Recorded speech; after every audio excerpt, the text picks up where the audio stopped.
Okay, check. Dude, that watch is great. It's great.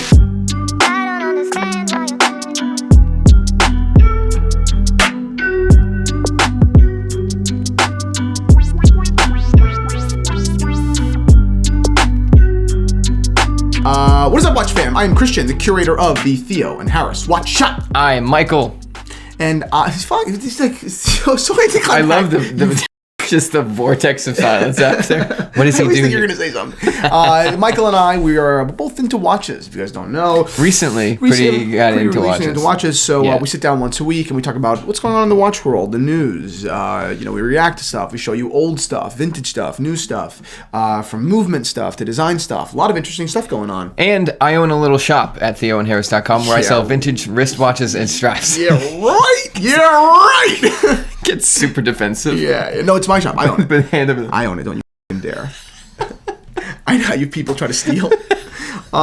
So today we're talking about Grand Seiko. Grand Seiko. The year has barely begun, and Grand Seiko is already off to a really, really strong start. It's kind of ridiculous. 100%. No one, categorically, no one has released so much like this year. Period. Grand Seiko is the hardest working brand. It's amazing. Yes. We're also going to do some vintage watches, of course. For those guys who don't know, the company always talked about vintage watches. We're back in it now. Yep. But also, like, for everyone, forget whether or not like vintage watches are your thing. Understanding vintage is so important to understanding what we have today and understanding the future. Yeah. So vintage watches are great and they're really important and they're interesting. So if you love vintage, that's great. If you don't, I think I'm going to make you love vintage. Then we're going to have a word from our sponsor today, which is Bosley. Bosley. And I'll tell you why. I'll tell you why in a little while. I'm bawling a bit myself. I don't want to say it. Thanks, Christian. That was really nice of you. We'll get more into it later, but if you are having some issues with the hair upstairs, Bosley has your back, whether it be through surgery, scalp micropigmentation, or probably the easiest first step, medication. Bosley is there for you and has been there for many others for over 40 years. So more on that later. And then last, we're going to be talking about a Zenith. This really, really nasty Zenith Defy that recently came out. Bizarre looking watch. I wish that more watches were bizarre, right? So many things are like very cookie cutter, know? Yeah. But to see something really interesting is rare, and I really like this watch. Remember that cooking show? How bizarre! How bizarre! That was Eddie Murphy, right? No, you're an idiot. I hate you. Andrew Zimmern. Andrew Zimmern. So bizarre. How bizarre. Anyway, and then we were talking about obviously scroll through my Instagram feed. Yes. And we're going to see vintage watches, new watches, Patek, Rolex, whatever is out there. We're going to talk about it. Yep. So let's get into... You wrote this episode. I wrote this episode. That's why I took the lead. Yep. Right? But, if I'm wrong, tell me. But writing the episodes, it's not my job. Whose job is it? Everyone's like, why are you being mean to Mike? I have to think on that. No, episode cuts. I'm like, did you actually? Michael's got a ton on his plate. Is it an issue? So I wrote this episode, but I think you're gonna like it. So. Yeah, it sounds great. It's also very weird. Like, I'm leading the way. Tell me if you feel it. Like now that you're the one with it in front of you, you're like, okay, I have to push this episode along. Yes, it's my responsibility. It's very stressful. Yes. Yeah. Right. You're like dead weight to me right now. Honestly, you are basically worth nothing to me right now. You're just a greasy face and a dumb smile right now. You're just the kind face that I have employed to further my evil agenda. Don't overthink that. Since you said it, I'm wiping my face. No, it's always good to check. it's perfect. I walked into Filson this weekend. Name dropping. And no big deal. And my face was so greasy that I walked in, I was wiping it, and the guy goes, "Don't tell me you're sweating." And I was like, okay. No, I'm naturally greasy. That's what I said. Some people say greasy. Actually, my face is greasy. Not greasy. Greasy. Okay, so number one, Grand Seiko. One of Grand Seiko's most important watches last year was the White Birch. Yes. We saw this watch basically as soon as it was released. Yep. Which was kind of funny. Remember that night? Oh. What was that? I was just pointing at you. So, sure. I do remember that. The weather was breaking. We got invited to a Grand Seiko thing. We went. I definitely didn't get drunk. I wouldn't. I don't think you've ever been drunk ever. But we saw the White Birch for the first time in real life, and it was just like unreal. That watch is incredible. I distinctly remember us not knowing the importance of seeing it before anybody else, and then jointly realizing it, but not making a big deal out of it. Exactly. Like, oh, that's cool. That's cool. That's awesome. It's amazing. Grand Seiko ethos, or like Grand Seiko's like big one of their big driving messages is the nature of time. So Grand Seiko basically pulls from elements of nature, specifically like Japanese nature and what they see in their home country, and it's amazing. And one of the native trees is the white birch tree, a particular varietal as well. And Grand Seiko took the bark of this tree and made a dial around it. They also did an entire installation Yes, at they did. Design Miami The Journey of Birch. that we visited. What did you think about that? Incredible. Put some photos as well. Done. Very cool. Yeah. We have a short film coming out about this very, very soon, so get ready. Anyway, the big news here is Grand Seiko took that watch, which was a high beat movement, so an automatic mechanical movement, Yep. and they fitted it with a spring drive movement.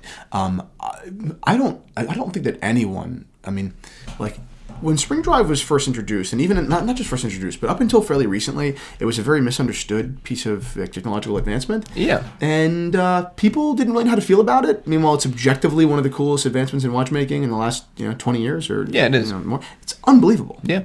I mean, everybody thinks, well, not everybody. People in the watch community don't think this, but watches tick and watches sweep. They don't know that if you look at a watch, you can see if it's not spring drive, it's still ticking. It's Just still very ticking. small It's very ticks, yeah. small, yeah. But spring drive is truly Truly perfectly smooth. Yeah, and they do this by meeting the two worlds, right? The watches are powered by a hairspring, and mechanical watches, the mechanical gear train and everything, but they are regulated by a quartz crystal. So they are incredibly accurate. And anyway, they just released this watch. They re-released it under a different reference with the spring drive movement. And the only other physical difference is the dial. Apparently, while it's the same, basically has a slightly different texture. I don't think that's necessarily intentional to differentiate between the two watches. It's so negligible, but it reminds me of how Rolex does Mark 1, Mark 2. Slightly different color or slightly different texture. This is what we took. This is what we learned. This is how we implemented it on the next round. Exactly. Yeah. Exactly. So very small difference. But anyway, there was that. So Grand Seiko basically added another white birch to the collection. Do you like that watch? Which one would you buy, the high beat or the spring drive? Spring drive. I would as well. But that being said, I basically almost bought the high beat when it was introduced, and almost. My grandfather would say, "Almost only counts in horseshoes and hand grenades." He's right over there. Yeah. He goes, "You know what those shoes are for?" I said, "No." He goes, "Bullfighters and bullshoes, and you ain't no bullfighter." I think he was calling me like a basically. When doesn't he? Great. So that watch, and then also Grand Seiko just introduced two anniversary pieces, one a chronograph, one a GMT. These watches are designed to, quote unquote, capture the spirit and beauty of the winter in Shunshu, Japan, the region where it makes the region where Grand Seiko makes the spring drive and quartz watches. So this snowy mountain is literally captured in these watches, and I think captured basically perfectly so. I mean, that's literally it. Yeah, snowy. it's incredible. Yeah. I can't wait till they do that with the Omiwatari. I can't wait. Yeah. I mean, this idea of snow and the snowflake was really what kind of catapulted Grand Seiko into stardom to begin with. I feel like that's the watch most people heard about to get into Grand Seiko on Grand Seiko V2 when everything changed and they really started pumping out things like snowflake. Exactly. So I love these watches. I think that they're great. I put in the accuracy of these watches. So they are plus minus 10 seconds per month with 72-hour power reserve. Chronometer watches are plus minus minus 4 plus 6 seconds a day. That's the allowable range. Yeah. This is plus minus 10 per month. That's amazing. It changes everything. And even then, like we both said, you'll never notice. Unless you are that guy. Unless you're that guy. Yes. Right. So which kind of leads you to believe, obviously chronometers are accurate enough, clearly. You're right. But it leads you to believe, Grand Seiko does this, or anyone that does, anyone that develops things that are so kind of, detail driven and most people won't notice, actually. Yeah. They're doing it for them. 100%. And Grand Seiko does everything for themselves, basically. Yes. Agreed. Which is genius. Very quick side note. Yep. The Omega Marine Chronometer watch. Mm-hmm. Do you like that or do you hate it? You mean the tank watch? Very square. The tank watch? Yeah, very thick, very square. Yeah. Yeah, they're super cool. I love that watch. They're bizarre. You can never find them though. No, you can never find them, and if you do, they go for a ton of money. Yes. I love them. Well, you're probably thinking, I'm thinking this. Yeah. That also. I'm thinking of that. The original dive watch is the Omega Marine. You're talking about this. That's the Marine Chronometer. Oh, this is cool. Yeah. Right? That's pretty gangster. I think it's pretty interesting. Yeah. I like it too. And the Omega Marine is How sick. much are these? A couple thousand. Okay. There's going to be 50 in the shop next week. Yeah. But yeah, this Omega Marine is wild. The Marine, first dive watch. The first dive watch is insane. And there's a picture of this guy in what you imagine as an old scuba mask, like the iron thing with the hose going up. Yep. And he's wearing one. And that's them testing it. Look at that. Look how cool that is. I love the Marine. So good. That is one of my Grail watches. Is it the original Marine? Didn't you send me one a while ago, like one for repair that you were like considering putting the work into? Yep. Because it was going for like $300, $400, $500. So I was like, even if it doesn't work, that's amazing. And then the last 10 minutes went for like $5,000 and snapped out. Look how nuts that is. It's so cool. Oh, it's incredible. Yeah. The sealant wasn't rubber at the time. It was waxed leather. How bizarre. Isn't that crazy? How bizarre. How bizarre. There you are. Do I know you? No, but there you are. Austin Powers? Anybody? Anyway, on that note, let's get into vintage. Yes, sir. Let's do it.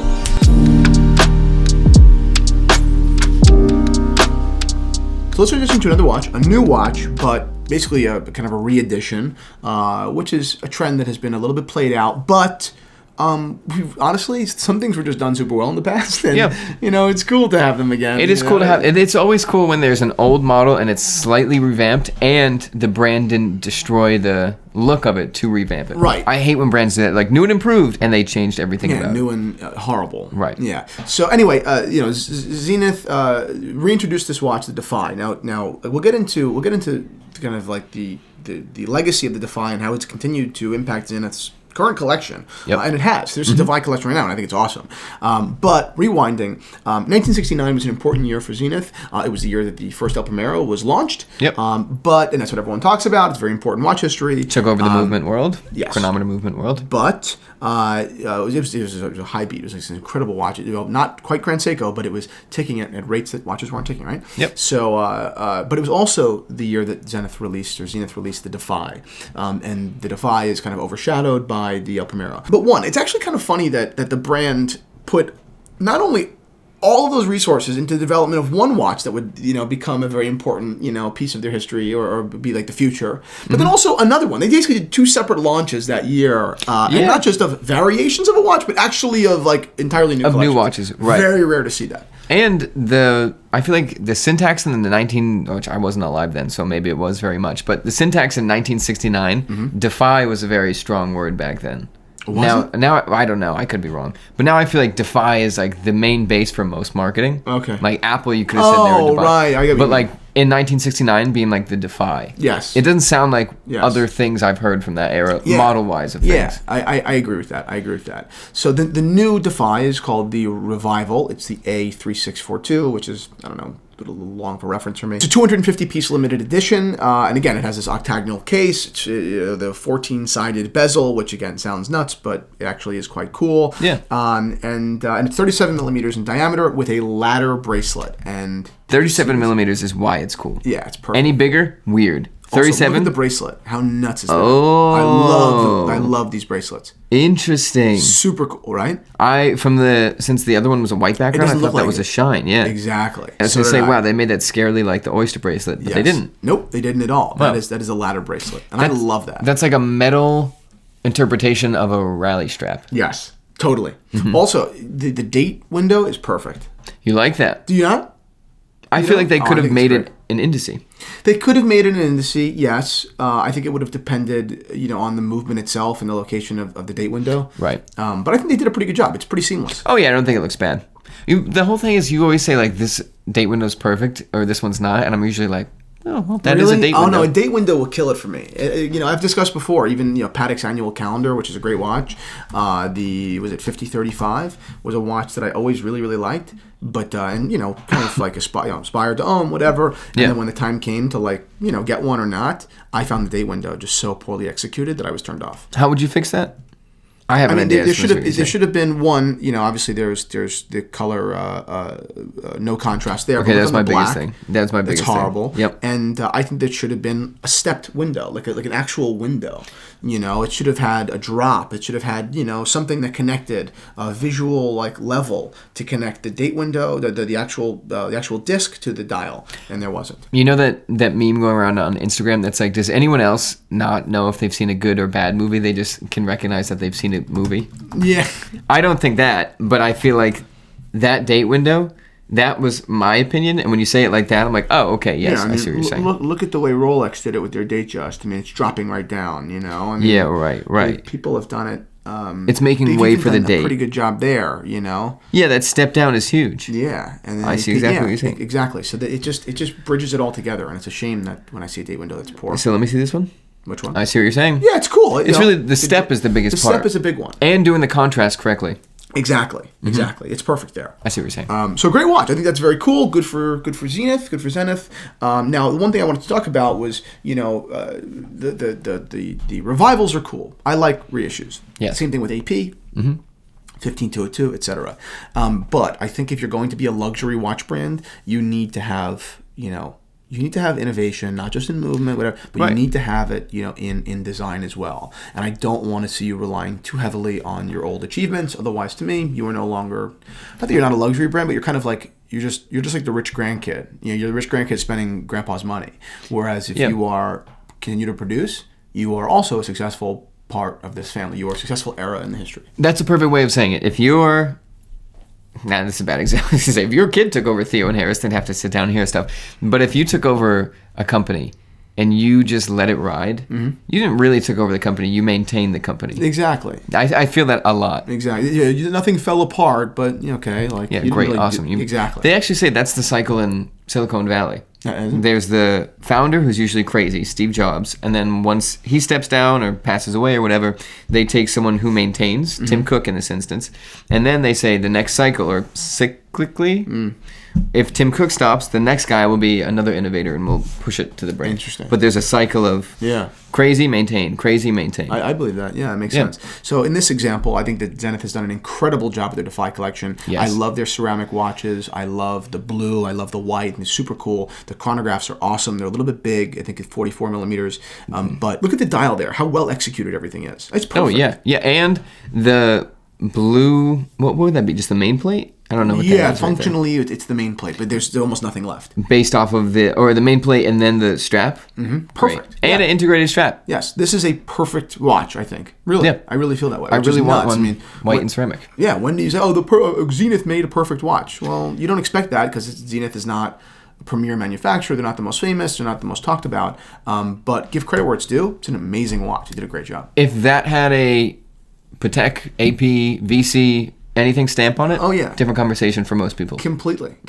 I mean, and compare it directly to AP, right? I mean, this is a logical evolution of the Zenith brand. Yep. Same as code 1159. I think 1159 is genius. I don't think the watches are perfect yet, but I think that they're really, really good, and they are brilliant. They're good watches. They're not perfect, but the concept is brilliant, right? Yes. The same idea that AP that made the Royal Oak, this industrial, this juxtaposition between luxury, refinement, and industrial, design, they're implementing into a dress watch. Yep. In 1159. Brilliant. But, you're paying a lot more money, naturally. You're paying a lot more money for the innovation there than you are here. Here, you're getting these watches, around $10,000 and less sometimes. Yeah. And it's incredible. Yeah. You did a great job. I think so too. Great job. So now it is time for us to scroll through my Instagram feed. Christian's IG scroll. Look at a bunch of awesome watches. But first, let's listen to the most humble man on earth tell you a little something about Bosley. Listen, I don't have that much going for me. Yeah. I don't have a fantastic personality. I complain a lot. Yeah. I have a pretty low, relatively speaking, work ethic, but things work out for me. They do. And it's not because I'm super good looking, because I'm not. Right. It's because I think it's because I have a fantastic head of hair. And I always wanted one. Luckily, my head of hair is natural, and I was born with this beautiful gift. Yes. Right? Yes. I think the only good gift I was given. I think the only natural gift. I'm not very tall either. Yeah, right. But I understand that that's not necessarily possible for everybody. Right? Some people didn't win the genetic lottery like I did. So people do struggle with hair loss. Yes, I do. I struggled with it very, very, very young as well. I don't know when you started. I know my buddy Sam, who's probably yelling at me for mentioning it, but my buddy Sam struggled from like basically 19 years old. Yeah. That's life, right? Yeah. But if you do view that as a problem, and that's something that you want to, if you don't want to go bald, that's not your look. If you don't look like, who's a good-looking bald guy? If you don't look like all of them, like Vin Diesel or Jeff Bezos now, who's killing it. Jeffrey you see him on his yacht, Yeah. So if you don't fancy yourself a really good-looking bald guy, you want to fix that.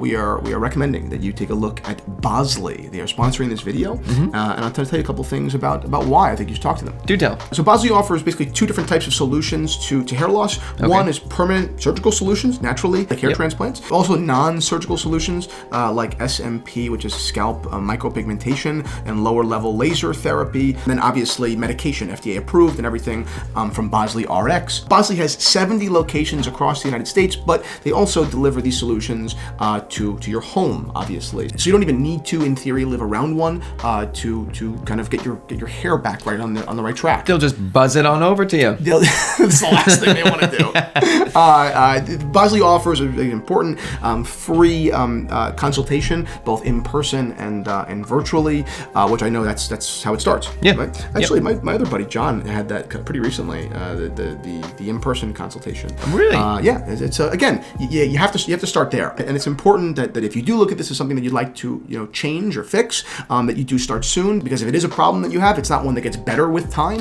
It only gets worse and harder to remedy. Yep. So to learn, and maybe for you, how to get a fuller and thicker head of hair like I was blessed with, For anybody hoping one day your day will come, Christian, his father has a full head of hair, his grandfather has a full head of hair, everybody in his family has a full head of hair. It's not going anywhere. Yeah, exactly. You should just poison his drink. Just kill me. Again, listen, I don't want to get into details of all the other physical things that aren't great for me. I have one thing. If I can have that, I'd like it. Christian opens every door and just tosses his hair. Exactly.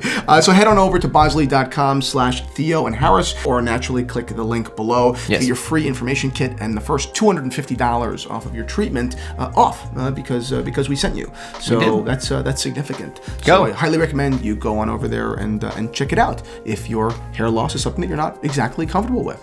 And again, look at all the doors it's open for me. Look, next video, I have a huge head of hair. Yeah, exactly. Wow, that's awesome.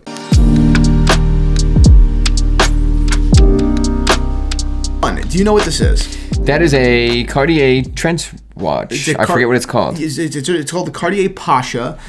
It was introduced in I think the 1980s, mid 1980s. It became, to my knowledge, a lot more famous. Later on in the 90s and stuff like that. That's kind of what makes me think of. Yep. This particular example, like I said here, is from 1987.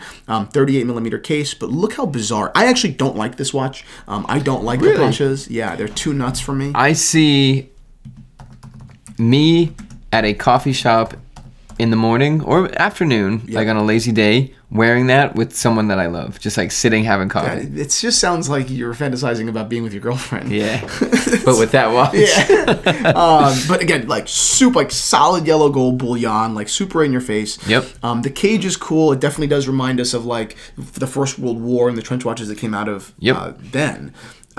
Such a crazy concept to think about now is putting a steel grate over the face of your watch to protect against like bombs. It is. But what's interesting to me, what I think is most interesting about this watch, the 70s introduced this idea of, like we said before about AP, this juxtaposition between luxury and industrial. It was tough and rich. Yep. Right. The Royal Oak, the Nautilus, to a little bit of a lesser degree, it was a little bit more refined, but still tough and rich. Yes. The yellow gold Submariner was introduced as well. Yep. Actually, before all of those. Direct translation there. Super rich, but very, very tough. Yes. Cartier's Juste un Clou, literally a nail that was made in gold. Yep. Same era. Yes. And this watch, while introduced much later, followed the same, idea. Something that is, in theory, very tough and hard and industrial and literally wartime. Yep. But very, very rich. Yes. It's very cool. It's very cool era. It just is. Like it or not, like the watch or not, Cartier did introduce something that was original and consistent with the thought process of the brilliant designers at the time. I will say I see that is 38 millimeters. I can see why that wouldn't be something that you'd like because that size I wouldn't like either. Yeah. That watch I see in a 34. Yeah, right. Otherwise, it's crazy. It's a lot. Yeah. It's a lot. All right, next piece. All right. Is that you? I know, right? Okay. It's really not? No, it's not. I could have sworn you posted that picture. I know. Another watch, another Cartier, and then we'll go away from Cartier. We'll go into other brands. But another Cartier here is the Mono Pusher chronograph. Incredible watch. This was, this is like, in my opinion, like the perfect modern Cartier. This is what you called and gonna destroy in value, right? Before it did. Yep, exactly. I just didn't have the money to buy one, and I will regret it forever. This example is in yellow gold with a beautiful honey strap, but they are, like even more popular in white gold. These watches, when I first got into watches, which was like 6 years ago, the white gold was like $15,000 or $20,000. It really like sometimes around 12, 14, 16, depending on the conditions of it. But they were really low. Yeah. Now they're in like the 60s and 70s and 80s. I've seen the yellow listed in the 60s. So when the yellow's listed in the 60s, it means the white was, the white always was almost double the value, which is crazy. Yeah. But this is a perfect watch. Our friend Chris found a book in which is funny, antique shop of watch prices from 2000. So it's not even that old, 22 years old. And it was the numbers it was saying for things. It was crazy. like a bust down, like a factory bust down Patek was like 25 to 40,000. Yeah. Isn't that insane? Yeah, it's crazy. Or whatever it was. It was just like, oh my god, that's what people are paying for like a base watch right now. No, it's nuts. One more thing about the Tortue, this wasn't the first, Tortue. Tortue chronograph goes way back. I think to the 1920s. I think you're right. Maybe earlier. One came up at Philips this past year. They're very, very small. They're very, very delicate, like all watches of that era. But I actually do prefer the modern iteration. Really? Yeah, it's got this. It's not big, but it has presence that is just unreal. Right. It's great. All right, here's a good question. So now this is a Movado, Yes. like pocket watch, but like desk or travel watch. Yes. What do you think about? I mean, are they practical? Would you buy one? What would be your budget for one? The thinking is that you will have this with you. It's closed most of the time, and then when you are going to a hotel or to your office or whatever, open it, put it down. Exactly right. Oh, geez. If I was you, I would use it. Yeah, but right, I'm not that. I'm like, there's no utilitarian purpose anymore. Right. I could definitely see myself, So I'm traveling a lot more this year, right? With business. Business is really busy. Thank God. That was a real grab. That wasn't even that wasn't even for the show. I felt it there. Don't ever touch me without permission. Right. Yeah, right. I could totally see myself buying one of these travel watches, and kind of making it a tradition. Like, it's totally useless, I know, but making it, I don't know, like making it special. And when I get on my plane, when I get on the plane, or when I'm leaving for the plane, you put the watch right in there with my computer, you know. Yep. And when I arrive at the hotel, put it down. I think that would be special. I think it would make the hotel feel a little bit more like, I don't know, like home a little bit. Yeah, you got your things you're taking with you. Exactly. I think right. That's very, very cool. So this is a Movado, and these guys are actually pretty cheap, relatively speaking. I mean, you can get some of these for like $1,000, probably way less if you buying different brands. You can spend more, of course, as well. But it always reminds me of what I said to you that one time. I went out on vacation and put my phone away. Or no, I was out in the middle of the lake and my phone was back at the house. Oh, right. And I was just like, I love my watch. Yeah. Like, it gives you an appreciation that you'll never have totally when you have does. utilities on you. You're just like, this thing is amazing. Yeah, I mean, the last watch that I was considering buying was the AP 38mm chrono. I'd still love to buy it. So if any of you ADs are watching, or anyone with a hook out there is watching, I'd love to buy one. So let me know. I don't really want to pay a premium like everybody else. I really don't. I'm sorry. I really don't. I really don't. I feel a little bit like a sucker, and it's not my thing. I know it's stupid, and I'm probably wrong, but I don't know. I just don't. Yeah. But I'm open to it, so let me know. But the way that I justified it was, I haven't bought a watch in a while, but really it was like, I'm building a business. My date just represented the first half of the date just represented starting my business. Yes. Being that age, being 19, and being in class, and feeling like I owed like so much to like my family, and like I really had to prove to the world that or to whoever was watching, which was very few people, but to my parents, if no one else, like that I was a decent human being, and I was I was a hard worker, and that watch you had a good idea. Reminder. Exactly. That watch constantly reminded me. Then my my Breguet reminds me of something else, and this AP in theory would be my my I built this company with the watch, and not Theo and Harris, but the company Michael and I started, LMF. It's a messaging. It's functionally a creative agency, but it's really much more than that. It's a messaging firm, and if you want to know the difference between those two things, drop me an email or shoot me a DM. But anyway, yeah. So, my Apple Watch reminds me of multiple things every day. I just tell it to. I don't know why you have an Apple Watch. I think it's the weirdest It's because of how busy what I have to do. Otherwise, I'll mess up. I know. I mess up without it. You're a creep, though. Yeah, I am a creep. So that's what's on my Instagram feed. My Instagram feed is nuts constantly. Bananas. But anyway, thank you guys so much for watching. Yes. This was fun. Good for Grand Seiko. Good for everyone else. Zenith, I guess. And we'll see you guys soon. See you soon.